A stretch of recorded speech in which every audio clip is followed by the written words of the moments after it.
नमस्कार, काकीज किचन मध्ये तुमचे सर्वांचे स्वागत आहे। आज मी तुम्हाला बनवून दाखवणार आहे गोसावळे म्हणजे गिलक्याची भाजी। ही भाजी खूप पाणीदार असते, त्यामुळे उन्हाळ्याच्या दिवसात खाल्ली तर खूप आपल्याला शरीराला थंडावा देते। म्हणून आज मी तुम्हाला दाखवणार आहे ही गिलक्याची भाजी। आता त्यासाठी मी अगोदर मसाला काढून घेते। इथे मी 2 चमचे लाल तिखट घेतलेले आहे। अर्धा चमचा आपल्याला जिरे पावडर घ्यायची आहे। कलर येण्यासाठी इथं आपल्याला अर्धा चमचा लाल काश्मीरी पावडर घेतलेली आहे। अर्धा चमचा धने पावडर, आता अर्धा चमचा चाट मसाला घेतलेला आहे। आता 1 चमचा आपल्याला हे शेंगदाण्याचा कूट घ्यायचा आहे। 1 चमचा इतपत आपल्याला या आले लसूणची पेस्ट घ्यायची आहे आणि चवीपुरतं इथं 1 चमचा मीठ घेतलेला आहे। हा मसाला आपल्याला मिक्स करून घ्यायचा आहे।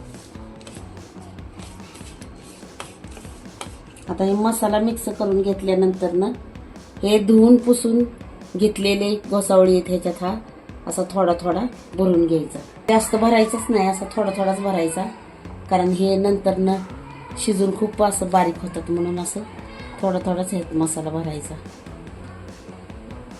आता पॅन मध्ये 1 चमचा आपल्याला तेल टाकायचं। आता त्यात आपल्याला 1 चमचा मोहरी टाकायची।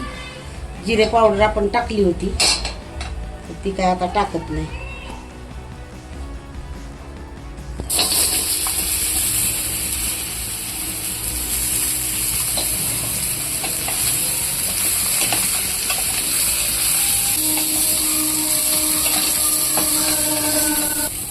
आता वरून थोडीशी हळद टाकूया नकळत। हा राहिलेला मसाला पण आपण ह्याच्यात टाकून घेऊया।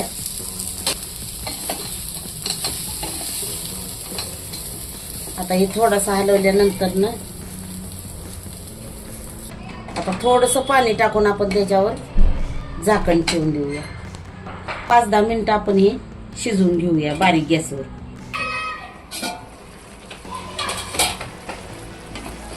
आता ह्याला असं आणखीन शिजू द्यायचं, एकदम थोडंसं पाणी ठेवायचं।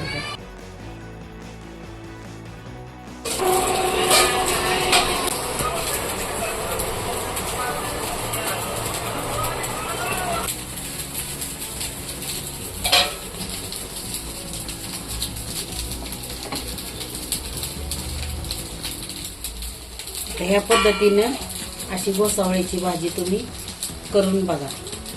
व्हिडिओ आवडला असेल तर व्हिडिओला लाईक शेअर करायला विसरू नका।